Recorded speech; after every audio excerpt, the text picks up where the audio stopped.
Assalamualaikum dan salam sejahtera kepada semua pelajar tingkatan 1 Arif. Hari ini kita bertemu lagi dengan Cikgu Nur Fahmida.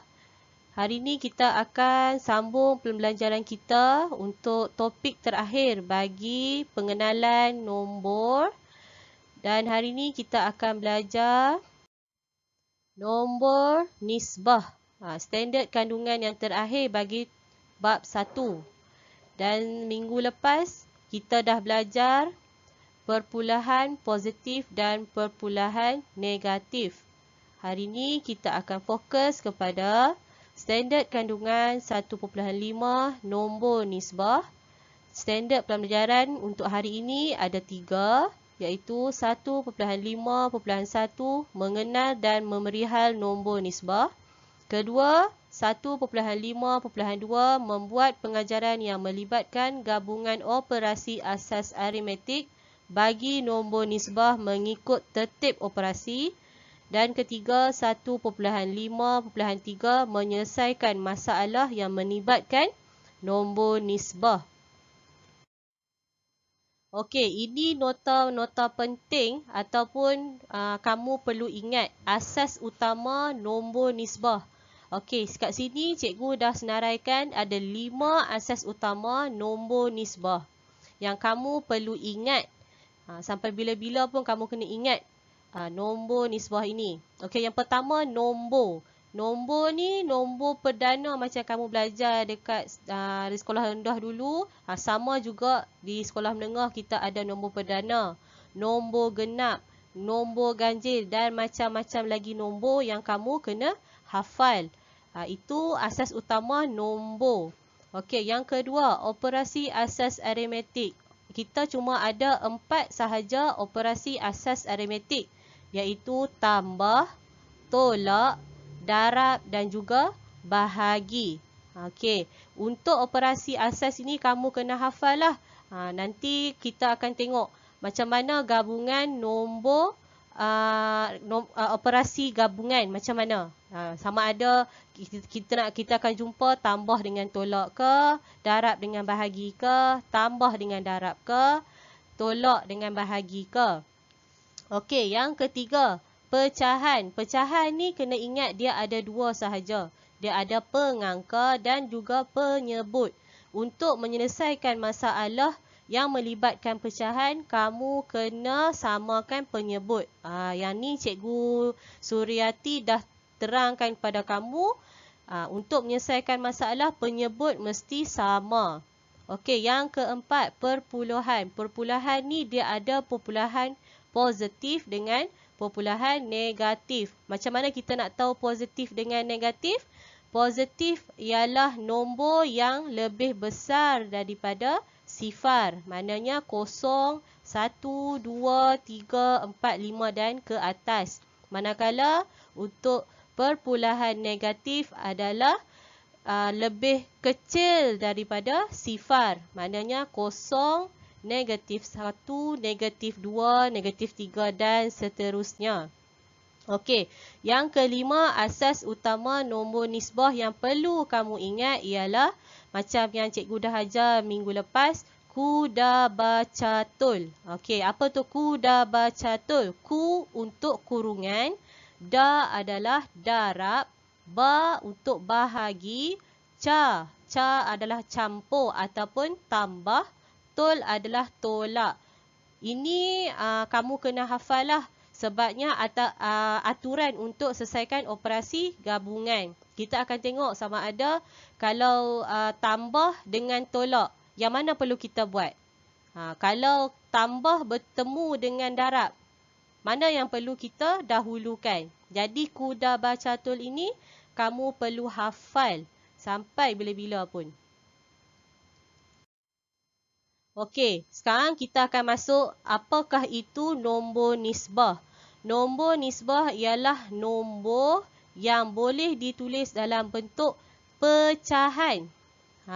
Dengan keadaan A dan B ialah integer. B ialah tidak ada nilai yang tentu untuk lebih kepada sifar. Maksudnya Nilai dia boleh jadi kecil ataupun boleh jadi besar. Okey, sebagai contoh, 3 ini adalah nombor perdana. Untuk integer, untuk nombor nisbah, bagi 3 ialah 3 per dengan 1.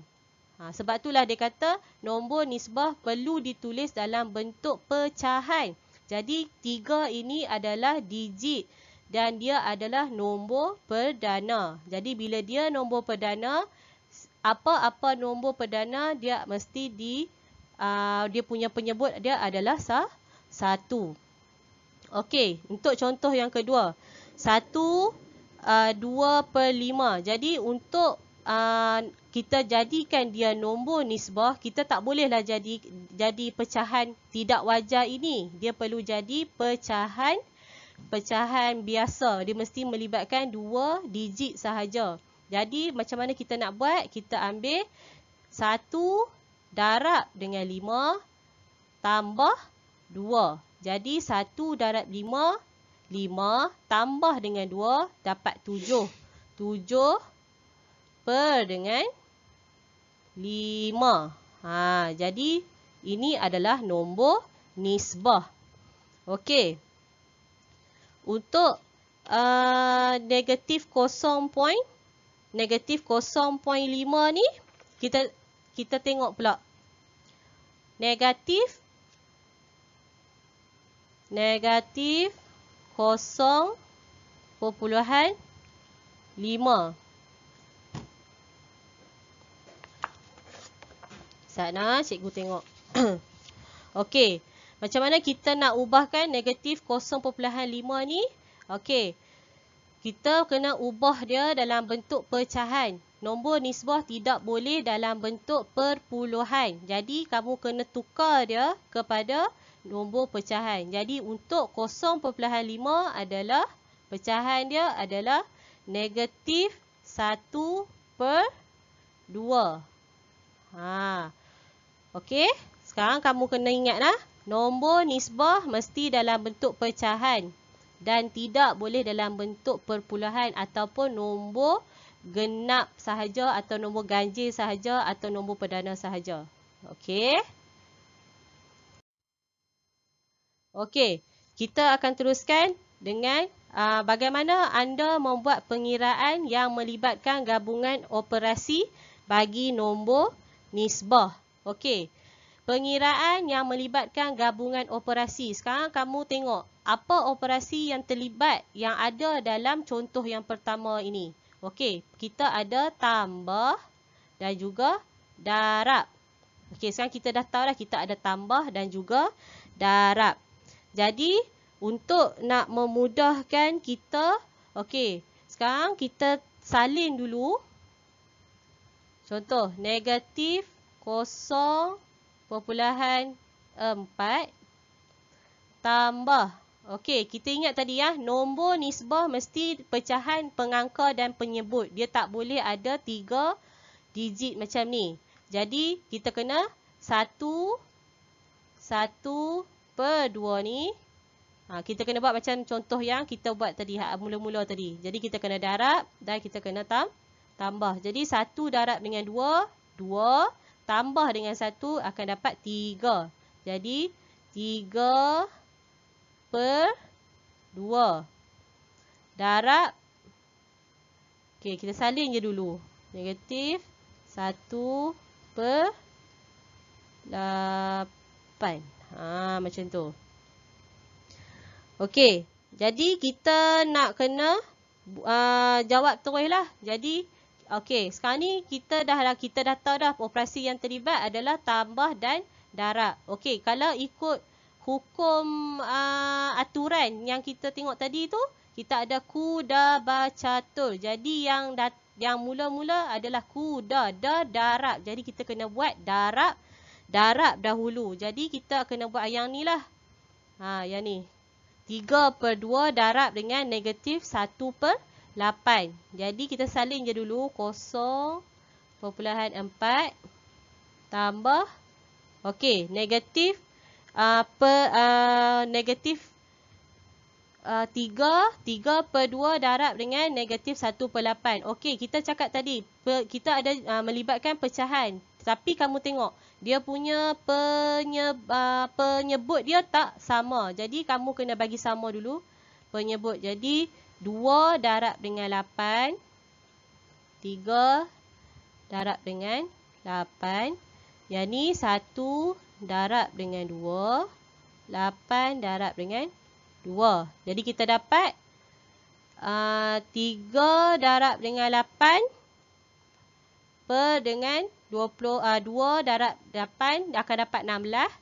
Lepas tu 1 darab 2 per dengan 8 darab 2 kita akan dapat 16. Jadi penyebut dia adalah 16.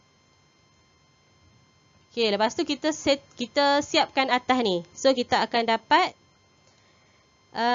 negatif 3. Okey, macam tu. Okey. Okey, dah dapat yang tu. Kita tengok pula. Okey, negatif. Kita ubahkan perpulahan. Okey, tengok tadi kita tengok nombor nisbah tidak boleh ada dalam bentuk perpulahan. Jadi kita kena ubah pula yang ni. 0.4 ni. Jadi kita dapat negatif 4 per 10. Okey. Tambah dengan negatif 3 per 16. Okey. Jadi kamu dah dapat dah. Okey, lepas tu kita tengoklah tambah dengan tolak. Positif dengan negatif. Positif, negatif. Mesti dapat jawapan dia negatif. So, kita akan dapat negatif 4 per 10. Tolak 3 per 16. Okey, lepas tu sekarang kamu boleh terus siapkanlah.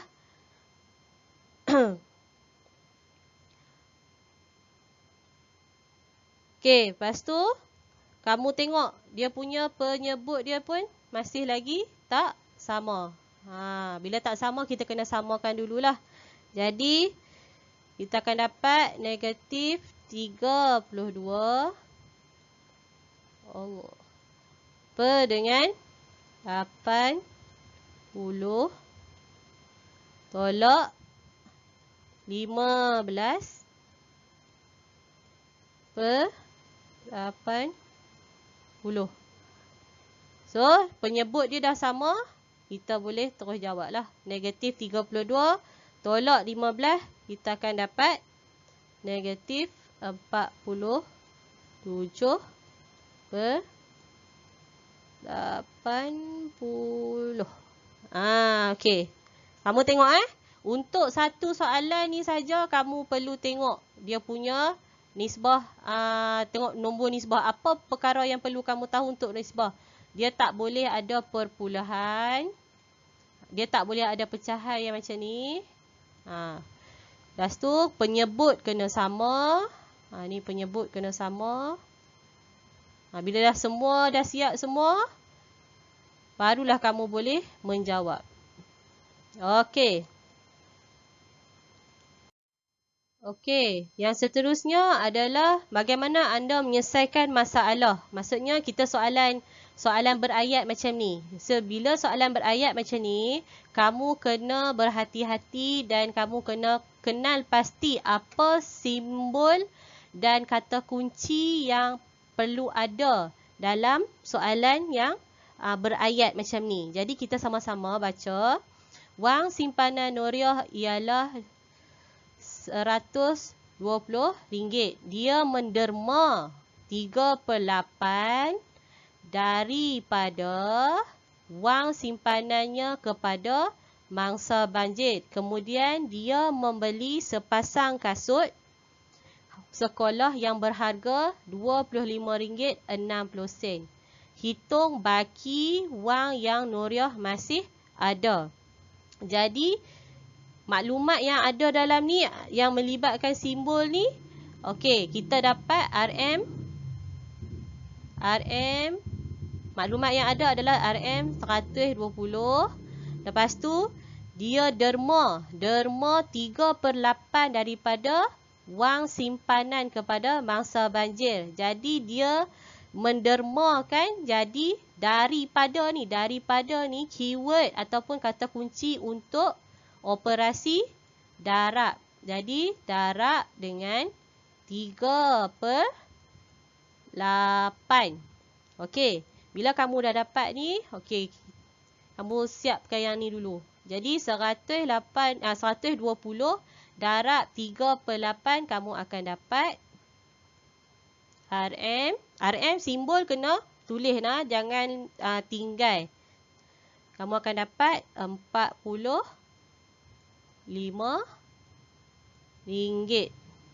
Okey. Seterusnya, kemudian dia membeli sepasang kasut sekolah yang berharga RM25.60. Hitung baki. Baki ni maksudnya apa? Baki ni untuk simbol ataupun operasi tolak. Maknanya dia nak tengok berapa baki yang ada daripada wang simpanan Nuriah. Jadi, kamu cuma tolak sajalah. RM 120 tolak RM RM45. Tolak pula dengan harga sepasang kasut yang dia beli tadi. RM25.60. Jadi, kita tengok simbol apa, simbol operasi apa yang terlibat, tolak dengan tolak. Jadi, tolak dengan tolak. So, yang mana datang dulu, buatlah. Lagipun dia simbol yang sama. Jadi, buat je yang mana dulu.